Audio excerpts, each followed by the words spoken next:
Welcome back to the Union 0430 episode number, the big 40. Could you imagine? We've hit 40 actual episodes. So that's a pretty big deal for us. For anybody that's watching us on YouTube, you are most definitely going to recognize these two gentlemen that we have as guests tonight. And we'll get into their introductions in a sec. But as usual, we either get Phil one night or Ryan the other night. That's, cop and army guys. So it depends on which ones show up. So we got Ryan tonight coming to us from Nova Scotia. We got Mark outside of the nation's capital, and we got Dave up in Kincardine. I'm in Kingston, Ontario, and all the way from Utah in the great United States of America, we have Jeffery and Keith from Mud Buddy and XL Boats. They have been so gracious to come on the show and chat with us. It's been a while trying to coordinate this. I know you guys have been crazy busy over the fall and you're still running. So appreciate you taking the time to hang out with us. So really, let's kick the show off. So first things first, brand new motor just announced 1st of Feb, right? That's right. Monday was the first day it became available. It's called the Timber King. It is our first motor specifically designed to run in flooded timber. It's a motor that we've been looking at for a long time. It's kind of a niche market motor, but for what it is meant to do, it is hands down the very best. We're really excited about it, really proud. It's something that we've been working for a while on. So it's a beast. Do you want to go anymore? No, it is.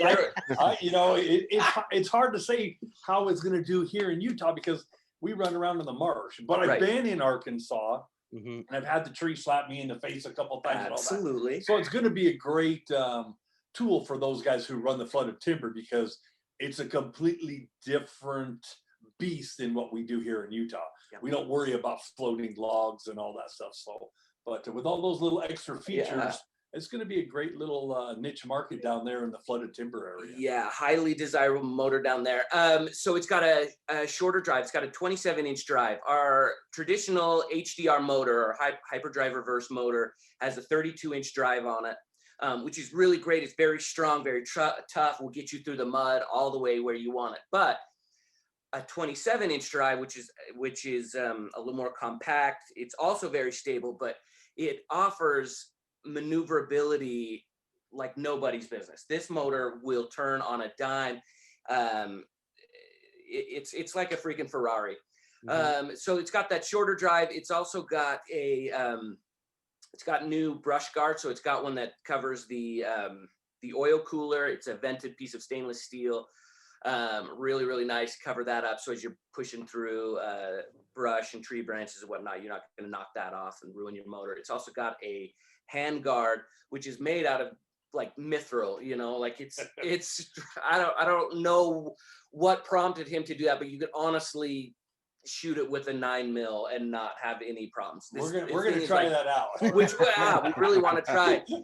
It's like 3 times stronger than regular stainless steel. It's this strong piece of. The handle's gonna break before the guard breaks. Before the guard breaks. So your hand is completely safe, and it's really awesome to listen to Freddie King, who runs the timber forest, to talk about the times just getting mushed up against trees and having branches just rack your knuckles, and it's like, it's a pain. And so we really wanted to make that strong. It also is adjustable, so it can fit wherever you need it. to cover your hand and your throttle, whatever position you're in, which is really handy. It's a nice feature. And it sits far enough away from your throttle and your hand that with your bulky gloves and things like that, you can get in for gentlemen who have a larger hand. Yeah, this. like up here in Canada, like we don't run the timber either. We're more or less like what you guys are at down in Utah. And I Right. never really put a whole lot of thought into it until I seen Freddie King do his video the other day, and he was talking about this hand guard, and I said, wow, really? Like what, why? But then when he started explaining, I was like, yeah, man, if you're running through, like I could really see, I can just imagine how many times your hands get squat or something hitting up against it. Oh, yeah. But what I really liked, and I guess, fellas, you can correct me if I'm wrong, but there's a trim down on the leg of the motor on this new motor as well. Is that new to the Timber King? The trim down on the lower unit? No, we put that out 2019? Yeah, 2019. On the Okay. middle of 2019. It sits right on the base plate where the engine sits. There's Yeah. a nice trim switch, which makes it nice. For me, I'm a big tall guy, so for me to reach in the boat, grab the handle, and use the one on the tiller handle is not a big deal. Yeah. Jeffrey being a little bit shorter, he's dancing trying to do it that way. Where with it on the side of the motor, it just makes it nice and easy, especially if you've got a transom saver and you're trying to do the transom saver and you're by yourself. That button right there by your head when you're kneeling down is just really nice. Yeah. A nice added feature. And that it was like, I was like in the middle of 2019 when we threw that out. Okay. Yeah. Okay. Well, I can't even remember. I think my motor is a 2017. So my 2017? motor's, yeah, my motor's 2017. But also with this, and I know the shorter shaft had a lot to do with the maneuverability in and around that timber and being able to make those short turns. But now there should be no problem getting up on plane and making that hole shot now, for lack of a better term. You should be able to just rip out of the hole now and get up on Yes. plane in no time with that shorter shaft, correct? Absolutely. It'll pop you out a hole really, really quickly. It's especially you get these bigger, these 40 horse and the 5,000 with that shorter shaft on it. Yeah, it's an aggressive hole shot, no doubt. Fellas, So I know. Oh, sorry, go for it, buddy. So the shorter drive shaft makes it a better hole shot? Yeah, it is. As long as you've got the right propeller on it. The wrong propeller, of course, is gonna bog you down. But and I of course am by no means an expert on the physics of of water and the way with the cavitation plate and the way it all does. But I know from the times that I have run it and from what Freddie has said that it offers a very aggressive hole shot that he likes. And I'm sure we will be providing more exacting info on that and some video as that comes along. When the ice melts. When the ice melts, yeah. Well, I think it got a lot of it. It's able to get up on plane a little bit quicker now too with that shorter shaft, right? With that cavitation plate and everything, you'll be able to get up on plane, and I'm guessing that probably got a lot to do with that hole shot, right? Yes. So, listen. Before we started recording, we talked about a banner year for Mud Buddy, sorry. XL Boats.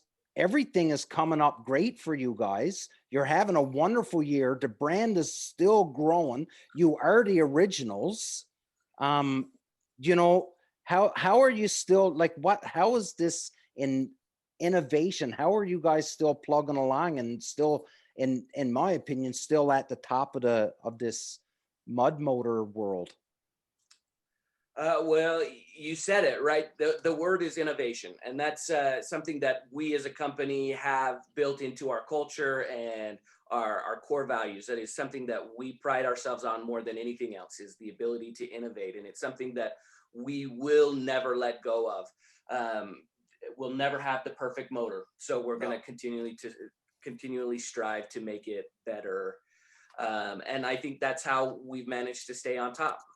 Well, and we've got an owner who is a real duck hunter. Yeah. I mean, he's hunted all over the country, so he knows what works, what he likes, and he's always thinking ahead. And that's where we've always been one step ahead of everybody else, just because you've got somebody who owns a company who is involved in it, on a daily basis as far as hunting and that kind of stuff. So he's always looking and thinking, and we don't see him much anymore, but he's always on the internet. It's like, but it's just because his drive to be the best. I mean, that's what he's always strived for. Right. And it's something, we have a really brilliant team as well. Our general manager is an incredibly smart human being.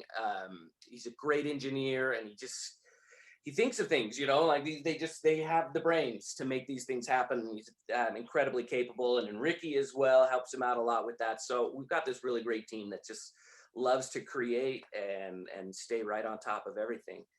But as far as the year goes, it's been tough for everybody all the way around. Of course, life was absolutely upended for everybody in every area.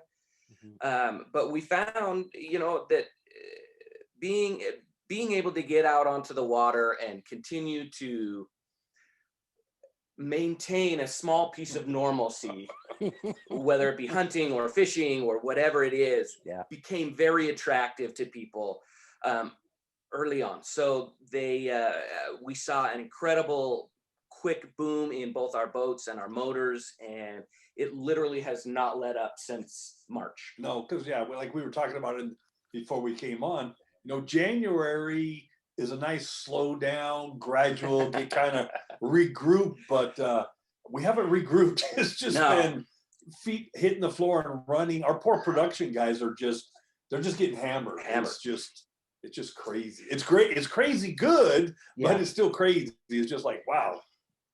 No, and you know what? Just to build on what you it's said. a great problem to have. And the problem comes down to is sourcing parts, and it's something that is industry wide right now for both boats and motors. I mean, everybody's got parts. Do we have somebody else speaking? Who is that? That's Damien. His internet's pretty bad. Oh, okay, got it. You guys keep going. Close to my machine. He probably said He's that probably like 2 talking about minutes ago. something from 5 minutes ago. Yep. No. You guys All right, talk about like innovation and all that stuff and how that's what you're proud of, but in my dealings recently with Mud Buddy, it's been a lot of customer service and a lot of like Enrique. I had to put a new motor on my Mud Buddy. The frame was all good and everything. I'm like, I'm in Canada. I can't go down to the States and pick one up. I can't. So I'm like, guys, does anyone know? And he's the one. I thought it would just be some random dude. It was Enrique that messaged me like, hey, here's the motor numbers that'll work, and this is what'll fit. And I'm like, okay, this is the only one I can get. He's helping me outside of regular business hours. Like, that's one thing that I was pretty surprised at, especially with someone like Enrique, right? Yeah, that's I love that you mentioned that, and Ricky really is the best. He cares about these motors, and he cares about our customers a ton, almost as much as you do. Almost as much. But if innovation is what is one of our core values, it's followed closely by customer service. I mean, if you can't keep your customers happy, you won't keep them coming back. And I strongly believe that it's our customer service that keeps people online with us. There's a few that might disagree with you, but Ricky and I and our other one that you don't see much anymore is our engine builder, Micah. He started the customer service stuff way before I got involved, and then, which was like a million years ago. Yeah, it was a long time ago. But it's just we try to do what we can, and that with social media and all the different ways they can get a hold of you. It's like there's no, you just got to put your phone. When I get home, I throw it in the drawer and I leave it, because if I'm on social media, I get it Facebook, I get Messenger. It's like I just got to get away from work for a few minutes. Absolutely. But you can get hold of you so many ways where a few years ago, it was pretty much phone or email, and that was it. Now it's like, can I ever get away from them? But no, it's fun. I mean, we talk to a lot of great people. Yeah, all over the country, and some of them get a little irritated because I always give them a hard time. Our duck season's 107 days. And down in the South and all that, they get 60 days and it's all broken up. I'm like, well, that kind of sucks for you guys, Right. doesn't it? You know? Well, and the stress really compounds when you've got 3 days, within this big time that, you want your motor to work. You got to get out. And speaking of Freddie King, he's one of the worst ones. When something breaks, overnight it. I don't care. Overnight out. Money doesn't matter to these guys. I'm like, it's $300. I said overnight it. It's like, it's on its way. So, it's crazy, but yeah. Yeah, we absolutely love this community, though. It's such a unique community, and it's so the mud community. I don't know. The mud motor community is so different from our boating community. Yes. And while they use some of the same boats, we look at our community for XL boats with all the fishermen and all of that, and they're really great and they're really nice, but they're nowhere near as fiercely loyal and engaging as duck hunters are, which is so fun for us. And we've built over the last few years this really fun community of guys. When we go live, man, the best part is just seeing the same faces come on every week and getting to talk to them and getting an update from them. It's awesome. They're really great community, and we love that most of all. Well, if anything, you could list a bunch of stuff that I'm sure some people don't like about the waterfowler or a duck hunter, but craziness and absolutely just, we got to get out. Hey, listen, I don't care. I don't care. Burn it all down. I don't care. I need to go tomorrow. So we need to get this fixed. And I don't know if most fellas are like me who procrastinate a fair amount and put it off. And then right at the last minute, hey, I need this now. How do I get it now? Well, you should have told us that 2 months ago when you broke it. Well, I didn't, but I need it now. So that's a yearly struggle. For us, we start the first weekend in October. So September 1st to October 1st is just a nightmare. These guys think that, hey, you can fix this tomorrow. No, I can't. We do a lot of repairs, but come August 1st, we cut our repairs down to nothing because need full-blown production. So when Ricky and I, when they are repairs, it's him and I staying after work or coming in before work and doing an oil change and filter and fixing this and fixing that, just so we can keep these guys happy, because they're a different breed when this is a day. It's like, oh, but it's a lot of fun too. I mean, when we get to go out and do a Facebook Live show out on the water, it's cool to be recognized, but sometimes it's like, we're just two guys that work for a really cool company that let us go out. We never get to shoot at a duck, but we have fun. Yeah. Except Jeffrey did hit his first 2 ducks. I did. I finally put down my camera for just a minute and actually picked up a gun and shot something. Yeah, could be worse. Damien shows up to a boat ramp, or Damien even goes into a grocery store and people recognize him by voice. Right? Yeah. Hey, that's that guy from that podcast. Yeah. It's weird. Yeah, it is. It is. And that's only happened like once. So so let's not make this. So I just wanted to bring up, so everything, listen, I wish the borders were open. I wish we were able to travel back and forth to borders and we were able to buy stuff. But for us up here in Canada, it is slowly becoming, I think every year, especially here in Southern Ontario, we're starting to see every year more and more, we're starting to see those mud boats, those mud motors starting to show up. So for Mud Buddy, who in Canada, do you have anybody in Canada that's an authorized real retailer right now? We had one, and I don't know if he's even around, and I don't even know. I think he was way over to the east side. Yeah. It was Formula Sports, but I don't remember. I think they were in Manitoba, actually. That's exactly where they are. Now that you say the name, Yeah. I haven't heard from Don. I remember his name's Don. Really cool dude. I don't know if they're still around or not. I don't know. Yeah. But they were the only really one, like you were saying. you guys have got to go down into Michigan and that kind of stuff to Yeah. a dealer and stuff there. And I know our local sales guy here in Utah, Clint, he sells bow packages where guys got to drive all the way down here, pick it up, and Yep. get it across the border. But that just doesn't happen that much. No, that's right. No, it Yeah, doesn't. and I totally, you know, I totally get it that right, like up here there just isn't the demand like it is down in the States, but it's slowly building. Like every year I'm first day out in the blind. One time, you know, I would either be putting the boat in the water or taking it out, and there'd be a handful of guys waiting for me just to talk to me about what the hell are you Right. driving out there. And now fellas will come by to look, but they've already seen it. They've seen them a million times. So it seems like it's starting to get a little bit more popular up here.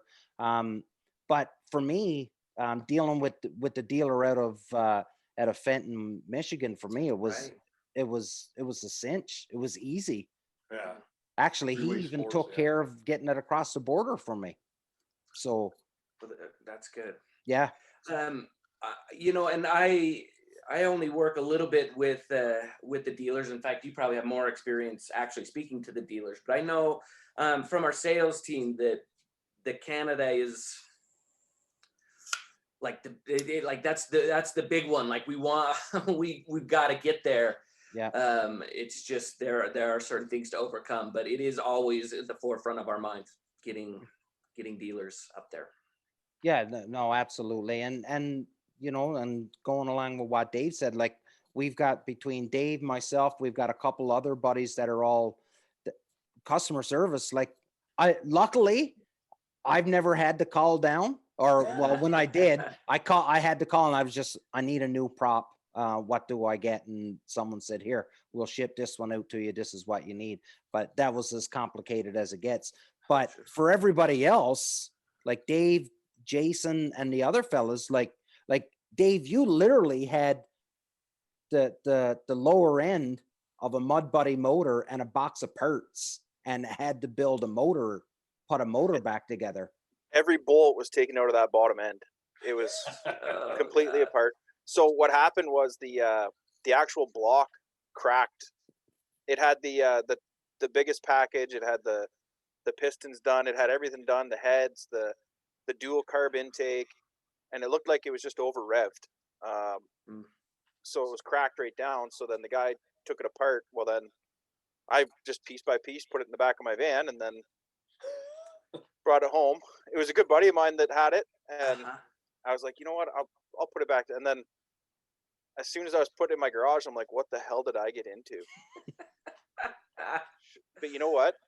The wiring was the biggest thing that scared me, but it's actually pretty simplistic at the end of the day. Like, you've got 2 wires for your clutch. You've got, you know what I mean? Like it went together a lot better than I thought it would. All right. He's got an older style motor, so the wiring is simple on those. These new ones, when somebody mentions the word wiring, I just run out the door. I'm like, hey, Ricky, this one's for you, because there's too many wires. They've made it where it's so much easier and it looks nicer and it's cleaner.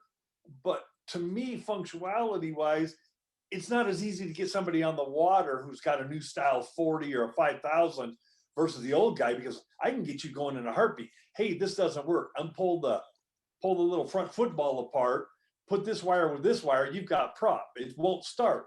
Pull this wire, stick this wire here, it'll start. These new ones, I don't have a clue. That's where Ricky comes in. It's like, they hand me a wiring sheet, just follow the wires. Well, but they're not colored. Like, no, I'm not a wiring guy at all. But the old school stuff, I wired so many of those when I first started, because I started on the floor in 2007, and that's what my job was. I wired about 1,000 motors every year for a couple of years. So it was, old wiring, piece of cake. I could do that in my sleep. This new wiring stuff, no way. Well, so funny story. The motor that I have now that I put together, the first time I saw it is when it was on Phil's boat, the other guy from this show. And when I hadn't even met Phil before, I just won a hunt to go with him in, I think it was 2017. So I win this hunt and I drive 2.5 hours and meet Phil there. Well, Phil shows up and the motor won't start. And it was one of those fusible relays or whatever you want to call it. That was, and I'm like, man, it looks pretty simple. I could just put direct power to the starter and the thing will start up. Right. But then we're out in the middle of the lake, and what happens if something worse happens, right? So we just cancel the hunt. Well, then, sure as hell, 2.5 years later, I'm looking at this pile of parts, and I take that home and get it all put back together. And Phil says, "Hey, where'd you get that?" And turns out it was the first motor I'd ever seen that was a Mud Buddy. So, yeah, kind of interesting little world. What size of a motor is it? It's the 35. The 35.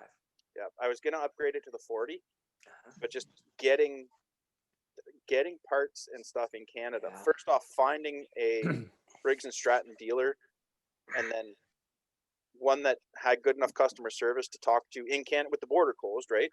Right. In Canada, that you could be like, okay, what motors can you get in? And then they'd send me the numbers, and then I'd talk to Enrique, hey, would these work? And it ended up being the only one they could get that would work was actually a go-kart one. Wow. So now it's all on there, but the carbs just aren't set up right. So I'm probably just gonna upgrade the carb setup. We'll see. Yeah. Go to a single carb instead. Well, it's actually the stock. Oh, you have stock carburetor. So It's a stock carb, but the spring setup is different on that. Oh. Yeah. So do you still have all the old parts for your old motor? Everything's still sitting there in a box. I was going to sell it, and I had it all sold, and I was supposed to drive across the border and ship it, and that's when the border closed. Oh. So I was going to say, those, you could pull those heads off and put those on your 35, get you a little more power. I wouldn't go with the twin carb kit personally myself. Hey, I'm trying to sell one here. Trying to sell one. Hey, buy a twin carburetor. No. Used is better. A guy who's running a stock 35 twin carburetor is not going to do him any good.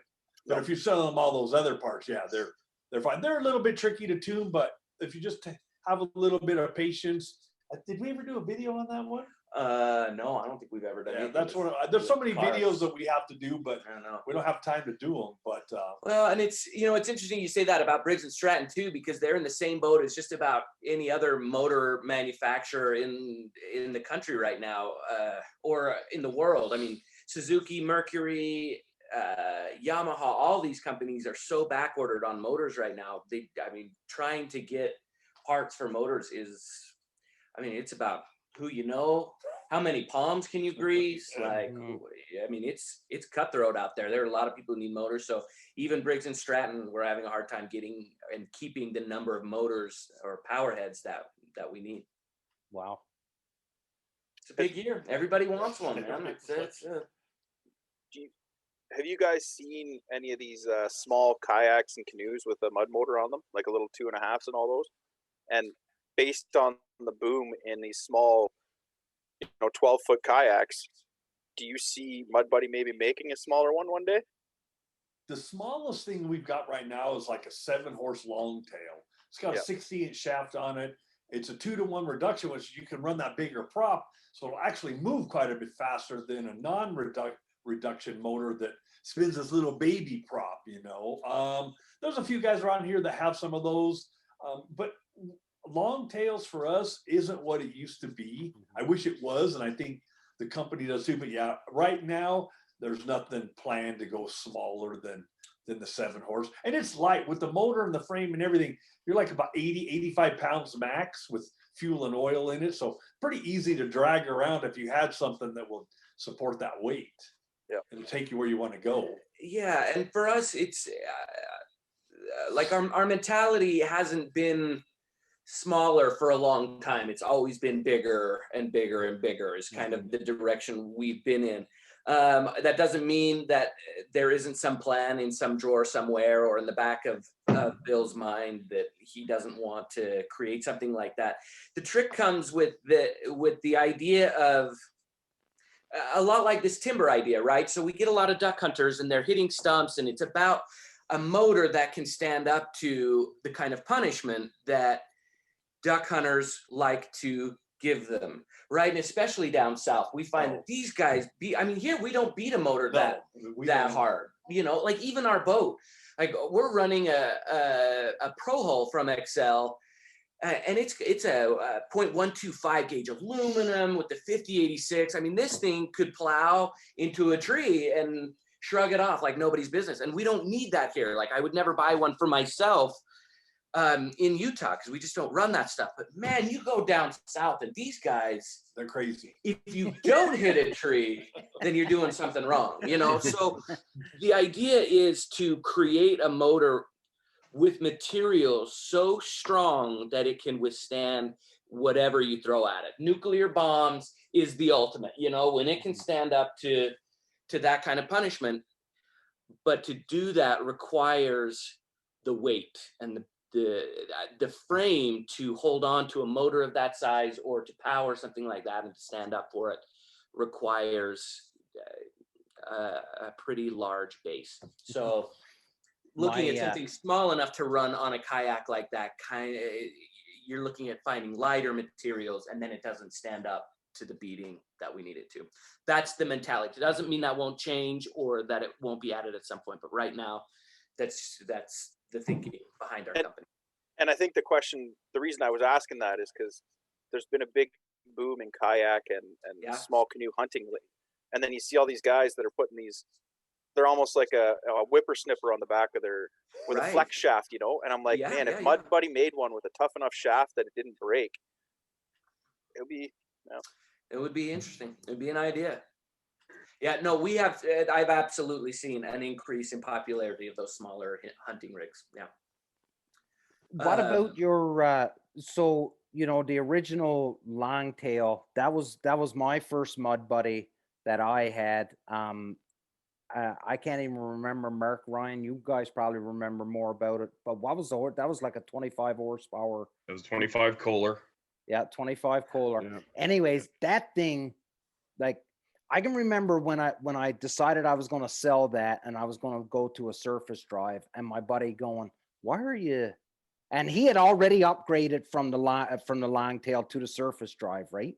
And he had said to me, he was like, why are you getting rid of the Longtail and going to a surface drive? I was like, I don't know, like, why did you? And he was like, well, I really didn't, I just was new and shiny, so I wanted it. And I was like, well, why not? And he said, well, this is what I could say to you. He said, the Longtail is a four-wheel drive. Yeah. And the surface drive is a race car. He said, and that's how I explained it. So I was like, oh, okay.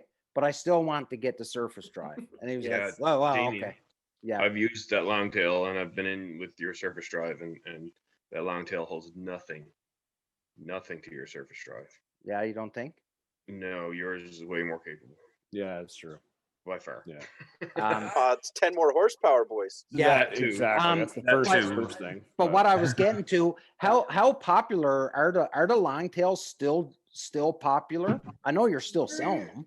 We build roughly 50 to 60 a year is all. They're not near as popular. I mean, they're great motors. I mean, yeah. I think one of our first outings with the mud motors, we went out with Dave, who's our director for Excel. Yes. He's got a long tail, and he took us up to this little WMA. We followed him with our big rig. Yeah, we had our big Hyperdrive 5000, and he had this little 25 Kohler. And, you know, when we're out on the open water, we just ran away from him and waited for him. But when we got back into the vegetation in the mud, he took off, and it took us 15 minutes to get out of that hole where he just motored away. So, and as long as you don't have to run them long tail a long way, I've only run them a couple times. If you run them more than a mile, they just kick the trash out of you. They're just physical. You can't, if you didn't eat your Wheaties in the morning, leave it parked in the garage. Yeah. But in certain places here in Utah, and you don't have to run that far, they're a great machine. You know, in the timber, no, they suck because you can't turn them fast enough. But you know, I've never been in the timber. You don't know what it's like and how intimidating it is. And at 30 miles an hour 2 years ago with a friend of ours in Arkansas, It's scary at 4 o'clock in the morning running through the timber, and all you see is trees, and he's picking out lefts and rights and throwing it sideways, and you're just like, we're gonna die, you know. But to him, that was everyday thing. It's like, oh, Yeah. log up and over the log, you know. It's like, Yeah. I would have never. I have poor sense of direction, and nobody believes me. But if you'd have put me out in the timber and said, "Find our way back," I'd still be there 2 years later trying to find my way back because it's that intimidating. Oh, I wanted to ask you guys this question because you guys being from Utah and everything, you guys have probably one of the most unique hunting environments in all of North America. That is the Salt Lake. Yeah. So what's the go-to common motor for that environment for you guys when you're out there? Like, what's the most popular for hunters in your area out of your lineup? What do they prefer in that setup? Out here, we probably it's the 40 and the 5,000. The traditional HDR are our two biggest sellers, especially out here. That lake is freaking huge, so anything to get you there as quickly as possible will do it. Most people out of the lake hunt out of the coffin boats. They run so on the Great Salt Lake, it's pretty shallow in certain areas, and where we want to go, it's shallow. So it's an airboat. It's an airboat country. Yeah, That's you jump into the airboat and it's fun. The only thing about it is it's 3 to 4 times saltier than the ocean. So everything just gets corroded. When you get home, you might have a 30-minute shoot, but when you get home, you've got to tear the gun down to nothing. You've got to scrub everything you wore because it's full of salt. You're full of salt. Wow. But it's a great shoot. I mean, sitting in a coffin, having 200 or 300 teal come out, and you sit up and they go straight up, and you just start picking them out of the sky. It's amazing. But if you don't have an airboat, you don't get there. And the mud motors can get you They to can get there, sir. There are some places out there that you yes. cannot get. But the mud motor does go out there a lot. I know a lot of people will take their mud motor out there. But like he said, though, like we have never taken ours out there just because we're too lazy to clean it. I'm not going through all that. I mean, twice. And it's not. Yeah, it is not a simple clean. You got to scrub it because that lake will tear. But it is a unique thing because it's just something different. And, you know, you're out there and you're on this lake that's never ending. You stand out there and look, and you're in 2 or 3 inches of water, and the water just goes forever. Yeah. And the water is just black with birds. And it's incredible. It's really incredible. If you've never done it, it's one of a once in a lifetime thing. Yeah. And we've got a good friend of mine who runs a guide service, and they're busy from 107 days, him and his buddy. That's what they do. And it's amazing because you can't do that everywhere. And to sit in the marsh and to look at the mountain range that we have it's just beautiful. I mean, I don't care if I shoot a duck, just being out on the boat, hanging with the guys, and the scenery is amazing. The birds are an extra, you know. That's how I look at it. Absolutely. You know, so is there any sort of vegetation in that lake? Not really. No, it's not mostly really. What a lot of the ducks will do is go out there and roost at night and stuff, and they'll eat the little bitty brine shrimp that are out there. There's some slugs and some little shrimp type things that they'll eat out there. So most of the time they'll hang out in the marsh and eat and feed all day, and to get away from everybody, they'll go sit on the big water, and then they just fly back and forth and back. And so if you're at the right place at the right time, you knock the piss out of them, and if you're at the wrong place, you sit there all day. Yeah, you're gonna miss them all day. No, the other problem that I find, and this is just my opinion, but because of that brine shrimp and the slugs and the rocks that they're eating, they're not great tasting ducks. I think Utah ducks, gross. It's not my favorite. No corn. Like the ducks out here have not had corn for months. They haven't. Saltwater bird. You get them coming down out of Montana, extra saltwater. Where you guys are real quick. They're not, they're good eating. Yeah, but they're good when eating. they've been stale for a long time, it's like you might as well go out and pick up a bug in the mud and pop them down. But to each his own. I mean, I'll eat them. It's not my favorite, but it's just a beautiful place to hunt here. It really is. Yeah, and I'm sure up where you guys are, you've got places that we'll probably never see, even though we get invited all the time. And I wish I had the money and the time to go to all the places I get invited to, because I could hunt every day through the season, but I wouldn't get any work done, and I couldn't afford to do it. And that's what I'd like to do. You gotta take a sabbatical. Yeah, right. Yeah, going to Arkansas was amazing. We didn't shoot. We shot. Was there 6 days? Shot 2 mallards. That was it. There were just no birds there. Yeah, well, 2 weeks after we leave, the birds show up in the thousands, you know. But then the course. season's closed. It's like, well, Yeah. I could have stayed home. well, they had that's 2, almost 3 bad years in a Yeah. row for Arkansas. They've really struggled out there. Last year they were so flooded out with so much water, and this year almost no water. They didn't have flooded timber No. this year. Oh, so wow. It's been Are they rough. talking about delaying the season now, having it a little later? Or? You know, I really haven't heard, but personally, I think that's exactly what we need to do. We find the same thing here. I mean, we've absolutely seen a shift in weather patterns over the last decade, and everything just happens later than it used to. Well, we went out the Thursday before the closing on Saturday, and we're dragging all of our stuff in these coffins. It's 45 degrees. I mean, I'm like, where's my T-shirt? Because we had to hoof it out there a mile with all of your gear in a coffin and dragging it. And Jeff's like, this sucks and blah blah blah. But we had a great shoot. You forget about that. Yeah. And then when you pack it all back up, we got to head back to the boat and throw all the gear in the boat. You remember, but it was just phenomenal. And it was late season. I mean, It was 2 days before closing, yeah. we're 45 degrees and the teal were just everywhere. But as far as I know, there isn't any serious discussion or legislature or anything to Move it back. move that. But I know a lot of people that really wish they would. I think it's time to readjust these times. Yeah, Probably 'cause never happen, but it's a good idea. we were definitely warmer this year later. Yeah. Like I'm sure down around Damien's way, down around the lake, and even up Dave's way too. Anywhere around water, it was pretty mild. Yeah. So Good. birds didn't move; they just stayed. Exactly. That's We're exactly right. starting to see, and it's just rumblings within the hunting community really right now.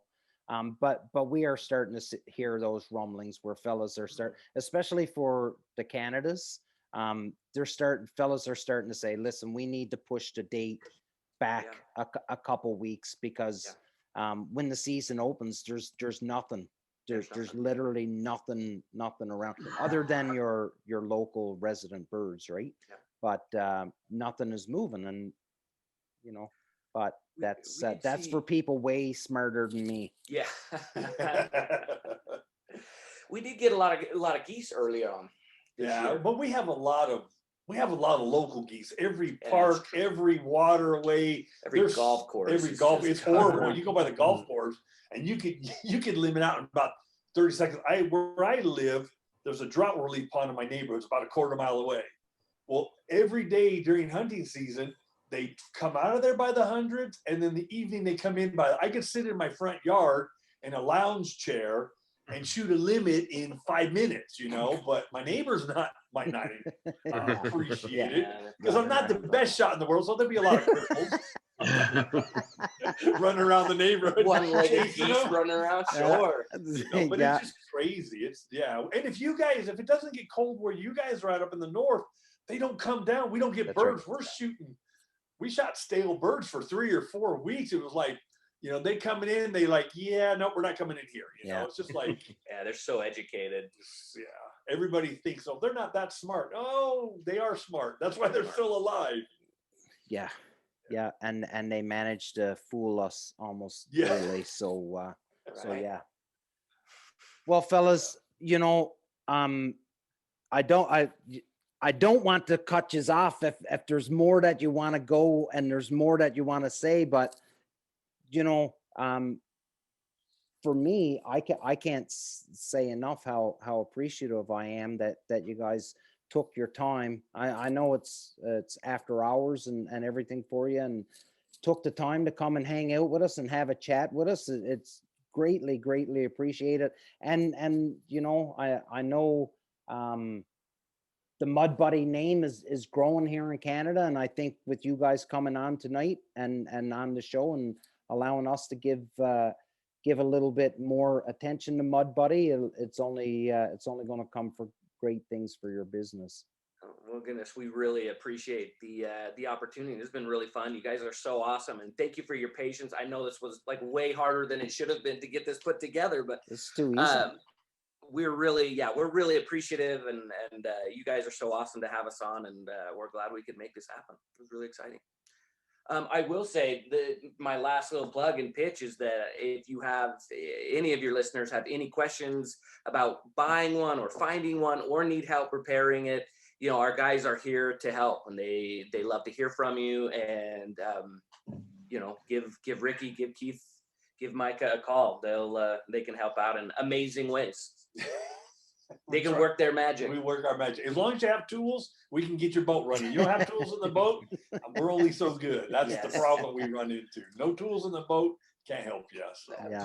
Plus our sales team loves to work on those challenges. So trying to get motors into places where they aren't normal, where they're normally not seen is a good time. I mean, we've got how many headed out to Russia here in a little while, and you know, they go all over the place. So That's awesome. Yeah. So, Have you ever had someone call from like the middle of the marsh? Hey, my boat, I just finished limit. My boat won't start. What do I do? If I had $1 for every time I heard that during I the was season, gonna say. it's crazy. And a lot of it is just preventative maintenance is all it is a lot of stuff. Some of it, yeah. I mean, if a belt breaks, you're going to have to get towed home. But if it's something easy and light, yeah, it happens all the time. And those are the worst calls because you got a guy stuck in the marsh. He's like, I need to get home. And you're like, well, if you don't have tools, if you don't have anything, you know, your best bet is the Coast Guard or call a buddy or something like that. But yeah, it happens all the time. Yeah. You can't push enough to get your, you know, your preventative maintenance and stuff done. Yeah. You know, they just run them until they fall apart, and then you need to fix it now.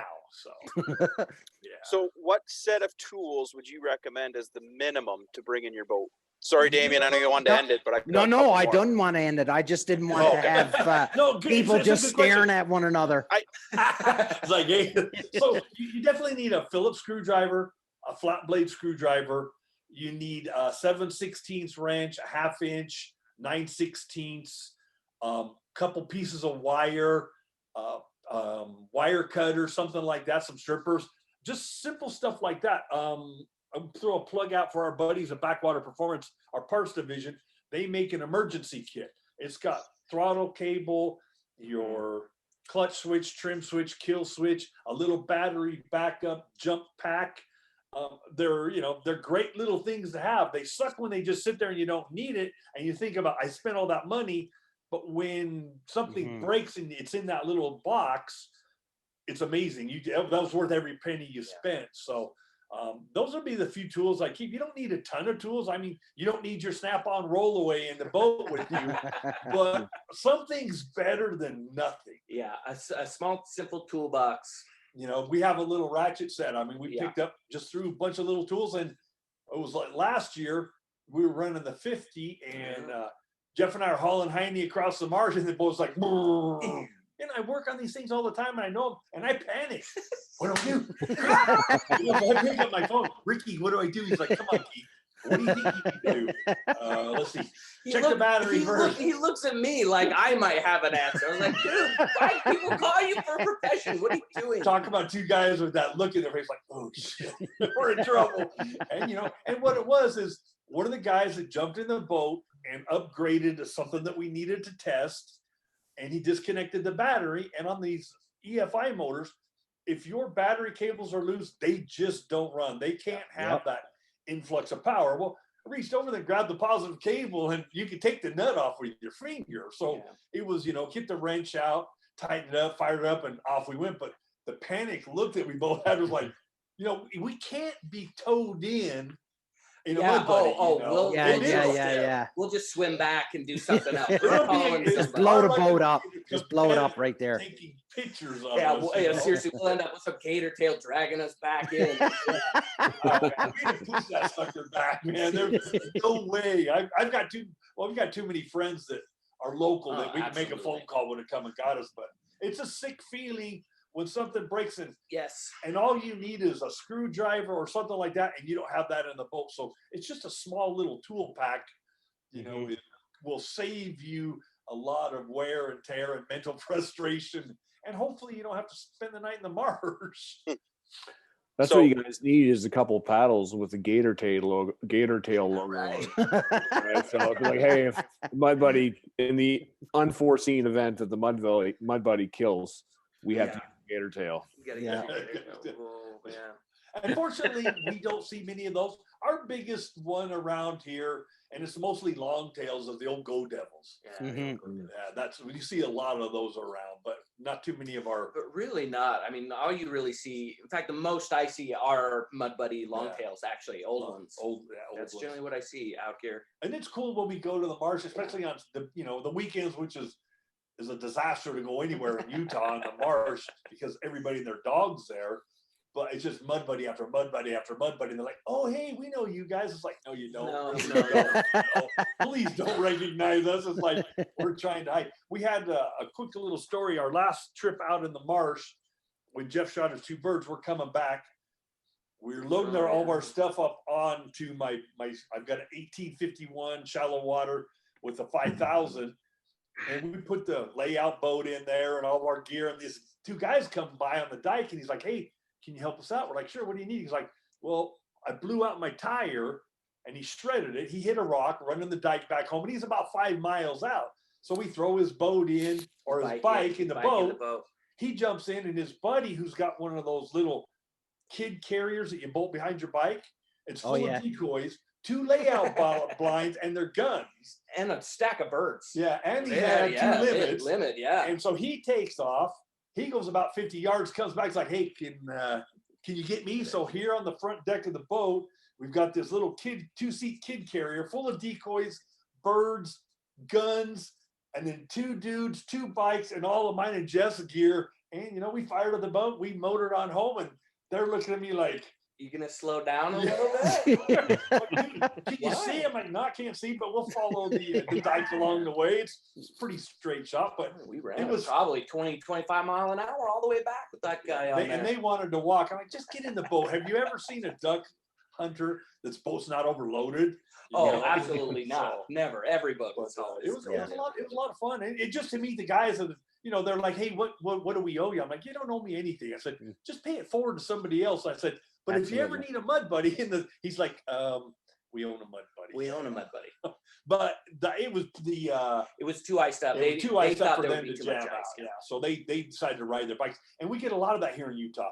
All of our WMAs have dikes all the way around them, so you can walk them, you can ride them, whatever you want to do. So opening day, you'll hear all this shooting. You think, where is everybody? Then when the sun comes up and everybody starts to leave, you just see hundreds of people walking down the dike, and you're like, where did all you people come from? It's crazy. Opening day here in Utah is like World War IV. And it's like that until the first freeze, and then all the walker guys quit. And then it gets down to the serious guys who have the boats and the equipment. All the other guys, they just kind of fade out as it gets cold. Did you guys notice in your area an increase in hunters this year? We feel like there was so much more pressure on birds this year than I think we've probably ever seen. I mean, so not just a lack of birds coming down from the north, but just a ton of pressure on these birds. So in my area, Dave. The biggest thing that happened in my area is there was a lot of the kids that, the young hunters that were supposed to go to college, they were just like, you know what, I'll take another year of high school, and then they're out hunting every goddamn day. And it's like, you little pricks, you're getting in the way of my hunting.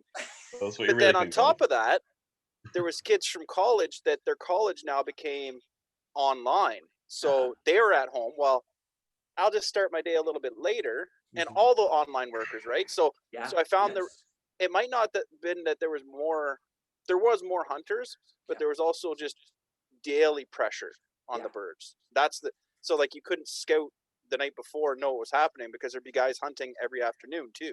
Right. It was a really weird year for this. So we've also seen somewhat of an increase just due to I think Canada. We've always had a good population of hunters in Canada, but now we seem to be doing a much better job in introducing those young hunters. So there's a lot more emphasis put on hunter education and getting the kids out as soon as possible. And what we're starting to see is that a lot of kids from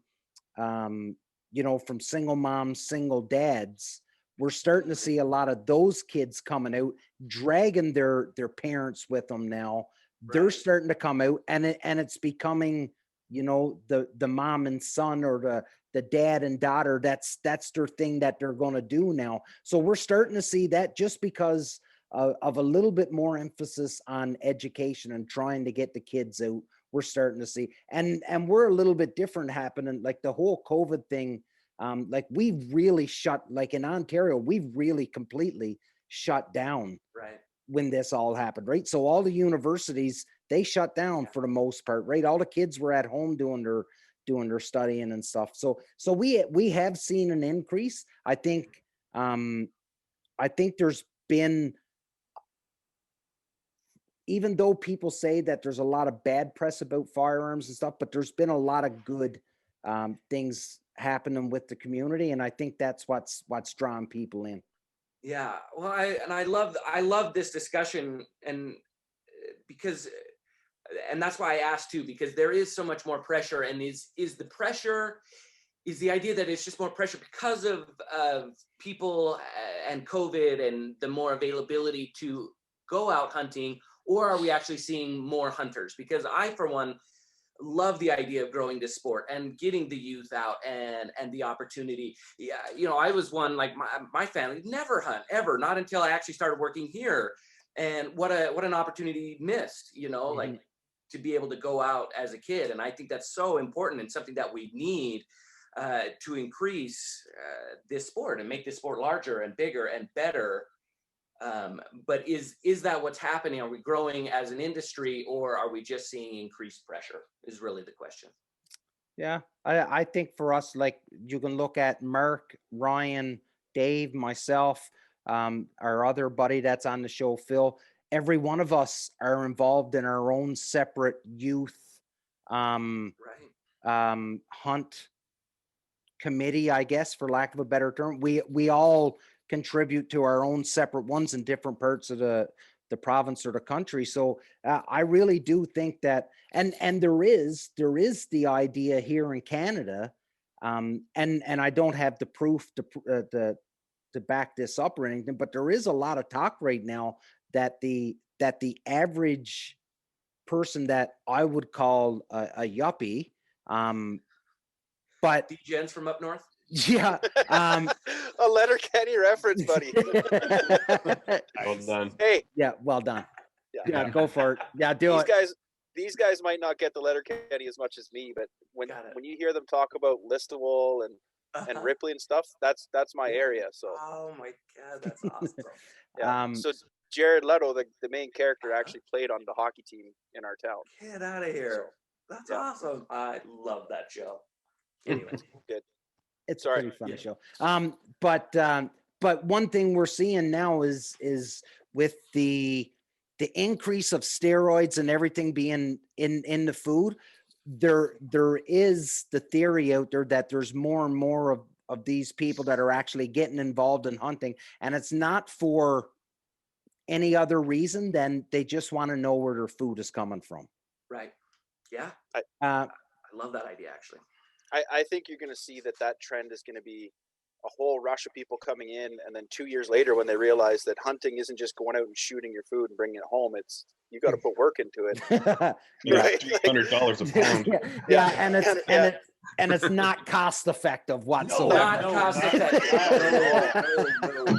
That's one of the things I get ribbed the hardest. Like, Keith, if you want to find birds and you want to have a good shoot, you have to go out and find them. Okay, well, I work from 7 to 4:30, 5 o'clock during the week.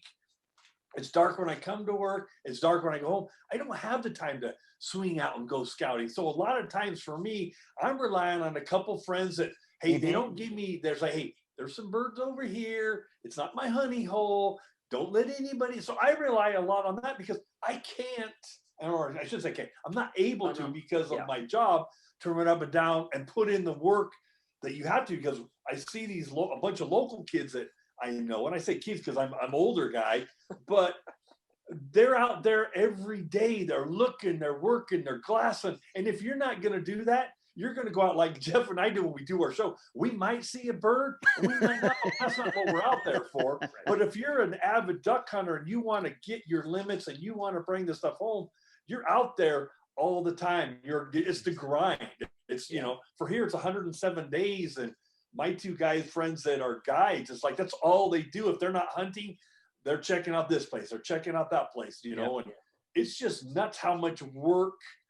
We couldn't afford to buy that meat, you know, if we had to buy it at the store for the amount of money and the craziness that we go through to shoot a bird. It just blows my mind every day when I got there. I'm like, what am I doing? Is this really? I mean, and you know what, to me, and I love doing it. It's more about hanging out with the guys. My son-in-law, I've got a new son-in-law, a couple years. He's really getting into duck hunting.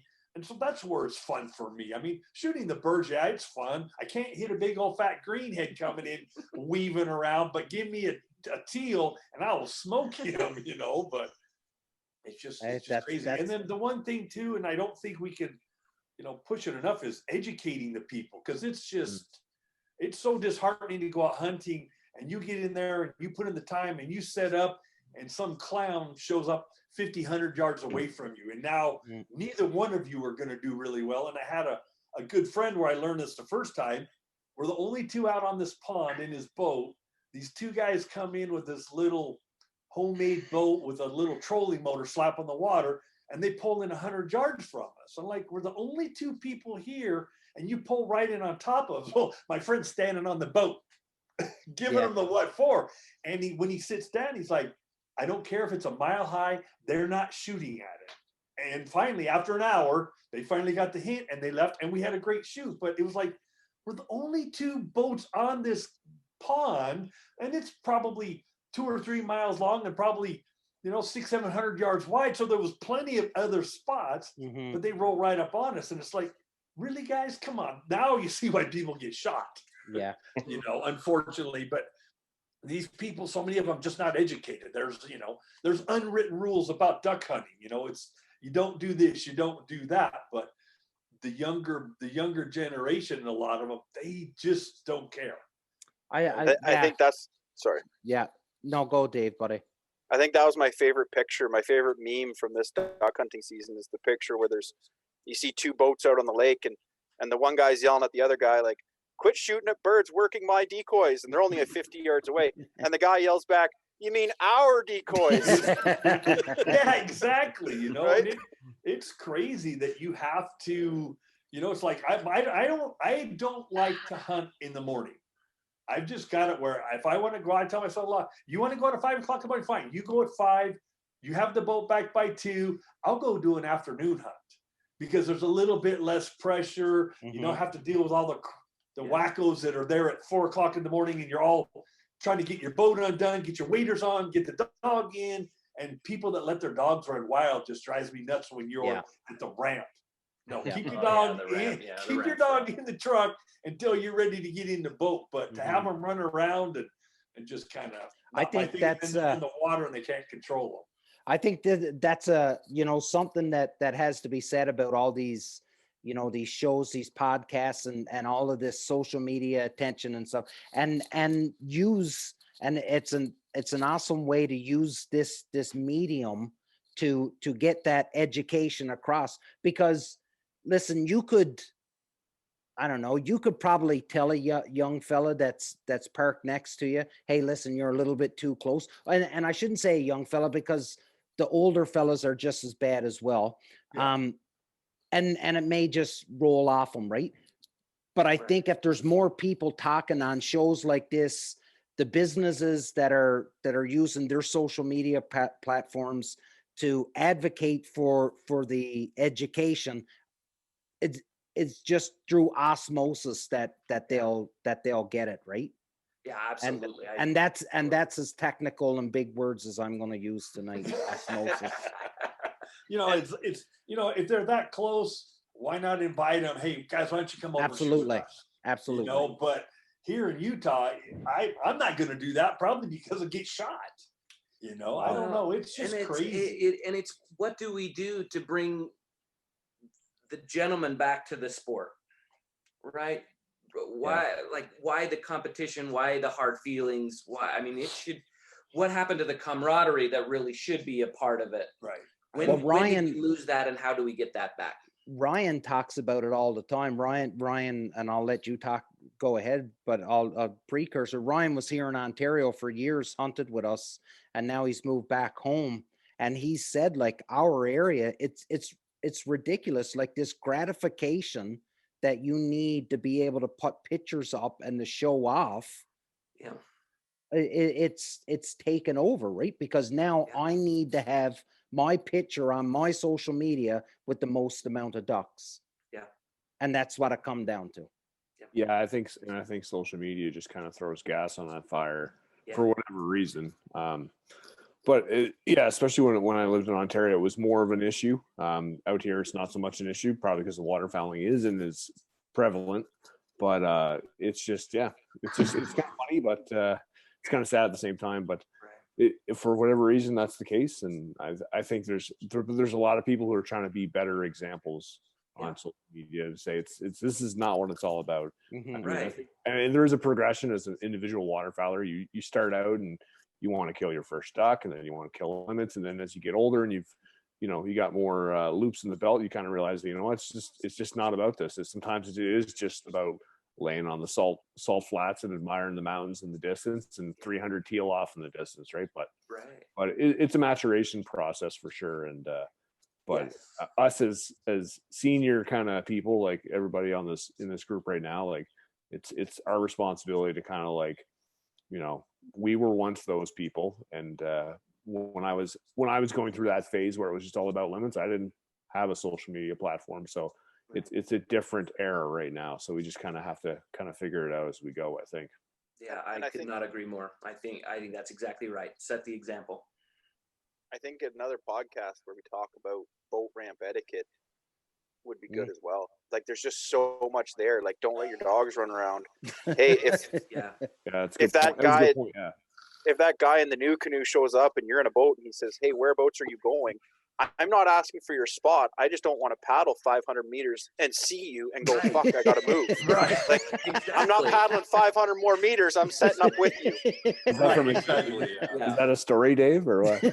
I showed up at a boat ramp and there was a guy there and I kind of knew who he was. And like, I've hunted this little spot hundreds of times. So I was just like, "Hey, bud, whereabouts are you going?" And he goes, "Somewhere deep in the marsh." And I'm like, "Yeah, you got more specific? Like, I just don't want to paddle." "You'll have to see me when you get there." I was just like, "All right, whatever." Like, it's just, I'm just asking so I can go, like, I'll go left if you go right, just give me that. But it's more to me. I'd rather shoot a bird that's decoying in nice or just the perfect setup that you want. And then you got the other guys over to you, 75, 80 yards, and they're trying to blow the bird's brains out. It's like, you guys, and you know what? They'll eventually get it. They will. You just see it. It's like, "Oh, I just got to shoot it." Well, no, you don't. You don't have to shoot it. Make the shot count. Anybody can go out there and try to shoot him at 70, 80, 90 yards if you want. Doesn't mean you're going to hit him. You're probably going to cripple him. Yeah, that's right. Yeah, and some people look at water swatters and they're like, "Oh, I can't believe you water swat." But the ultimate test is, can you get them to land in your decoys consistently? I'm just saying. Dave's a water swatter. We've all shot one birds way out of range, but we've all taken our shots. Yeah, but it's just as we get older, it's not about the social. To me, if I shoot one bird or a limit, I really don't care, and I don't post it on social media. I don't have to. I'm not out there to impress everybody, and I'm sure not going to set up my birds where you can tell any geographical area where I'm at. But these kids here in Utah, you're like, "Oh, I kind of have a really good idea where he's shooting. Oh yeah, I know where he's at." And I'm like, they don't understand you're giving away stuff that you've worked hard to get. And now you just showed the whole world that, hey, look, this is mountain range. And it's just crazy what they'll do. And I'm like, "You want to see my birds? It's in a pinwheel right by my tennis shoes in the parking lot or at the grass at home. I'm not going to give you any inclination of where I'm hunting." And that's, in the duck hunting world, like, that happens a lot. Like the Instagram scouts, I'll notice Oh yeah. the No, day I yeah, posted that that's a banded real duck, thing. like there had that little marsh was full the next day, and I'm like, oh shit.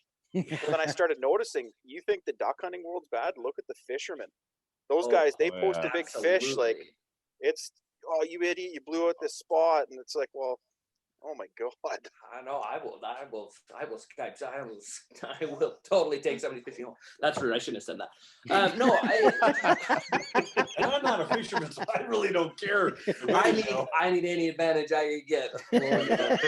No, it's also why we generally try not to hit any kind of real good spot when we go out, because if I'm shooting with my camera, not with my gun, then I want the beautiful mountains. You'll be able to tell exactly where we are after That's I'm right. done shooting. But that's why we're there. And so we don't mind if we're not out getting, getting birds and whatnot. We're not going to go to our nice, good spot when we're out. Keith also just doesn't want you taking his spot the next day, right? Also that.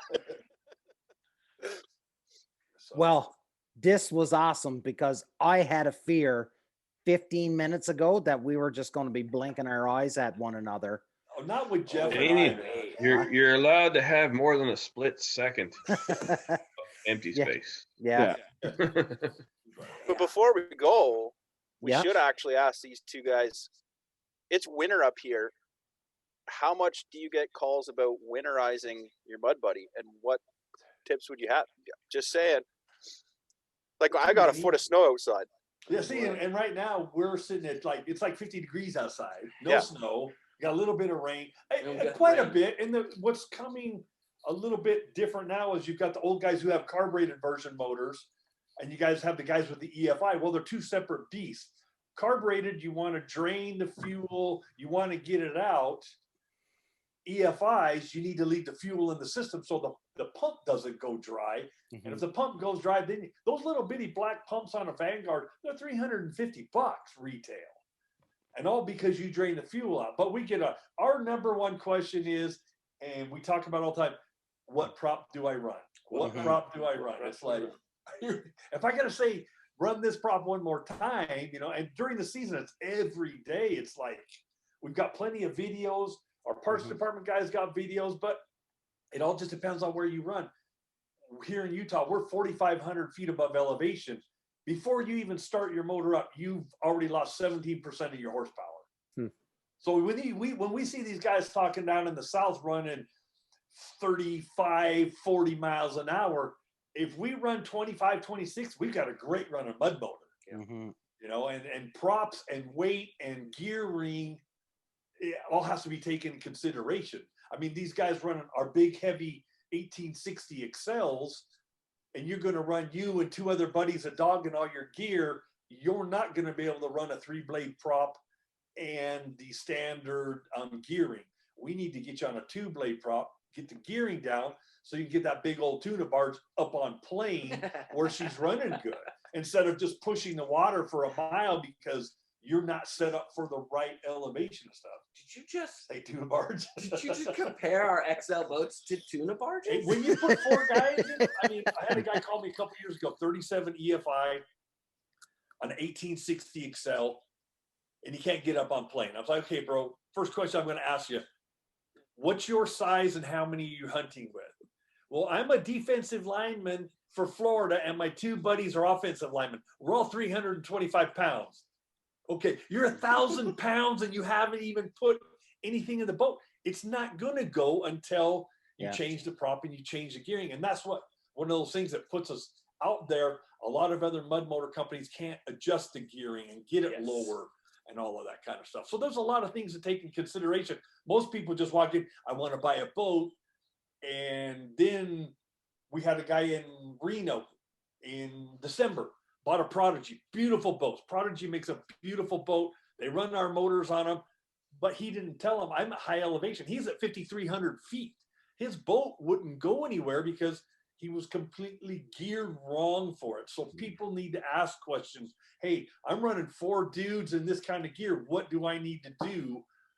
And the dealer should be able to tell you. If they can't and you have friends that want to do that, have them call us, because there's nothing more frustrating than you've got the wrong setup and you can't get that thing on step and you're just going 12, 14 miles an hour when you should be running upper 20s and stuff. So there's a lot of things to take in consideration. And we can help you with that. Yeah. There is a solution, which is nice about Mud Buddy versus some of the others, is that there are solutions to that So problem. the props and winterizing and stuff. And seriously, I don't think the Keep winterization your throttle cable de-iced. That's another big one. Yeah, if winterization is going to be short because that's all we're going to be able to do this summer again. You're going to go camping, fishing, and boating with your families. That's all you're going to be able to do. You can't cross the borders. You can't go to amusement parks. You can't do anything. So what do you do? So I don't see mud motors sitting around. And when you're spending $20,000+, you've got to let mama know that we're going to use this more than just a couple months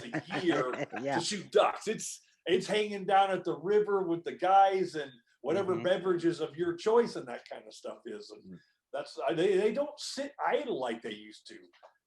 It's crazy. You spend that much money, you got to use it. Yeah, absolutely. We want you to. Yeah, we want you to. I encourage mean, you to, bow fishing here, carp shooting will be really big starting end of April, 1st of May, and that's a big sport down here in Utah. They've got carp tournaments everywhere. Yeah. And your mud motor's great for that because you can run that skinny little water and shoot fish. Well, attempt to shoot fish. We could miss fish. You and I can miss fish all day. We're dirt aerators. We're mud aerators. We don't hit because then you gotta. My big thing is it's big, it's slimy. I don't want to touch it, so I really don't care if I hit one or not. He's the only guy that you'll take fishing. He's got his big old beard, and he's tall, and he's in there, and then he'll pull out a fish and be like, "Ew, get it off!" I just hand the line over to Jeff. Hey, get the fish off. But I do that too because we're always in competition, and the only way I can beat him is have him pull my fish off. I spend more time pulling his fish off the line than there's ulterior motive. Yeah, I get you. I understand it. Does he ask you to put the worm on the hook too? No, we don't use. I don't use a worm. Well, I would have to. We use lure only. No, my daughter will do that for me. She'll put that worm up. No, I'm not touching no worm. I grew up dirt bikes, ATVs, racing. I wasn't an outdoorsy kid. That's not what my family did. So this hunting thing's I've only been hunting ducks for 7 years now. So it's all this outdoor stuff is just new to me when it comes to water and hunting and all that stuff. It was always dirt, sand, mountains. That was our thing. So, but yeah. All right, we better probably call it. We're about. They probably want to go home. Well, we're all home. We're all home. It's only an hour drive. The traffic will be better now that I have to drive. We're in Ontario. We're in a stay-at-home thing. So We're good. They're all at home. As soon as this is over, I've got to work from home for a while. That was really nice. Yeah. As soon as this is over, we all have to go back to our wives. So I'm just stating that. I'm not saying it's good or bad. Just stating it. It's true. Stay at home, but the beer store's open, boys. That's all. Exactly. Right? I got a 6-pack waiting at home for me. So I got to make my own dinner because the school teachers got parent-teacher conference. So and that's okay. You're a better cook. So awesome. Okay, fellas. Again, thank you so much. This was pretty awesome. I really enjoyed this show. You guys were great. Lots of information, and you know what? A lot of the same mentality when it comes to this crazy hunting world that we're in. Appreciate it a ton. I'll go around the table, let the boys have something to say, and leave the last words to you two fine gentlemen. Mark. Good meeting you tonight, boys. Great chat. Definitely got some good information from you. Definitely got to experience your products over the last long whiles. I mean, from Daryl had a 35, Damien had a 25, and Damien got that 44 Black Death now. Those are great motors. They've helped us get a lot of birds. Yeah. Yup. So and some fish. So yeah, I really it was a good conversation tonight. Good meeting you. Ryan. Yeah, thank guys. It was great to meet you. It was actually a lot of fun. And best of luck to you guys in the new upcoming season and with the new motor and everything. And I hope you guys do well. And yeah, keep us stay in touch. Dave. Good chat, boys. I'll just leave you with this: that when I was trying to get that Briggs and Stratton, and I wasn't able to find one, I went into we have Princess Auto, which is basically Harbor Freight for you, and they had a little off the shelf 25 horsepower motor, and I took measurements, and it would fit. So there's a lot of stuff that'll fit that frame. But I asked a couple people in the Mud Buddy community, and they said, "You do that, and we're not friends anymore." So Good for them. Those are good friends. Put that little Predator on there. Yes. yeah, yeah, the Predator. It's basically the Predator. Yeah. Yeah. Yeah, friends don't let friends Drive buy wrong. No, fellas, like I said, great chat. This was super awesome. I really enjoyed it. I'll let you two close it down. Awesome. We really appreciate you letting us come on and share our pitches with you and all of our vast experience. No, I'm shaking my head if you can't see me. No, we just love to talk to anybody about it. Like I said before, we love to help out any of our customers, anybody new. Don't hesitate to give us a call, because we love to talk to anybody and everybody about it. And hopefully we'll get to chat a little more with you in the future. You guys are really awesome, and we appreciate you. It's fun to talk to you guys and get your perspectives on the season and the equipment and all of that. It's really excellent. Absolutely. And something that I forgot to do was extend an invite for somewhere down the road, and hopefully that you guys can come back on again, and we can share some funny stories and have some laughs and solve We'd this love it. problem of people that just make it their life's purpose to piss us off when it comes to getting in our face. With that, ladies and gentlemen, this was the Union 0430. Thank you so much. Thanks to Keith and Jeff from Utah and Mud Buddy and XL Boats for coming on tonight and having a chat with us. We are as advertised, nothing fancy, no shiny bells or whistles, just honest to goodness friends that just enjoy one another's company and just talking about hunting. So with that, look after one another. Take care. Big love. See you next week.